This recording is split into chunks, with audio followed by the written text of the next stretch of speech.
تقول بعرفني مش عيب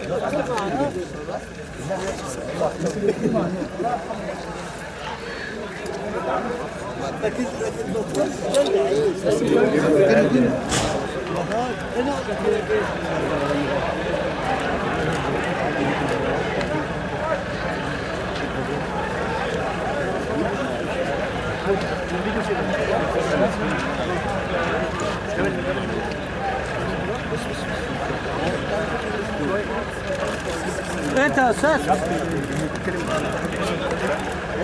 كابتن موبايل انت يا جماعه كده الواقف ده هو انتوا بتوع هم برضه معايا والله قاطع عليا خالص. يعني مش كده خالص يا هبه يعني حسام بقى حط امك خلاص. تعالى بس انت يا كابتن صمر براحتك حلوه العوبه يا حسام دي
هندسه الاسبوع اللي فات تدخل عيال عندها 10 سنين، بتدخل عيال عندها 10 سنين جوه الكليه ساعه المظاهره، بتدخلهم ازاي الطالب بتدخله زي 10 سنين.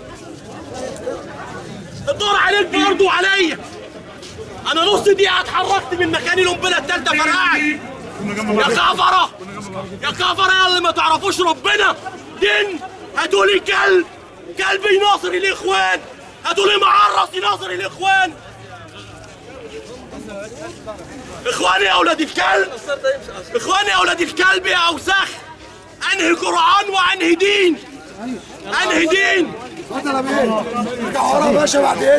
انهي دين يا كلاب، انهي دين يا كلاب. 3 قنابل في مكان واحد يا كلاب، انهي دين يا كلاب. والله بعينيا والله بعينيا الاسبوع اللي فات كليه الهندسه لما الشرطه كانت تضرب الغاز راح فاتح الابواب ومدخل عيالنا اللي هم بتوع الاعداد، والله دخلوهم.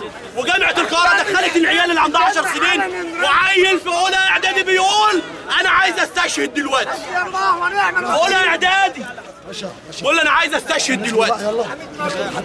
اسم حضرتك؟ عايزه اقول يعملوا احكام عرفيه، يدخلوا الامن جوه الجامعه ويبقى في اكتر من كده من الحديد. سد عيالنا هناك. طب ما الامن داخل الجامعه. لا يبقى في احكام عرفيه، يبقى في احكام عرفيه عشان يوقفوا اللي بيحصل ده. احنا راضيين يبقى في احكام عرفيه لتفسد الجريمه عن اي جريمه.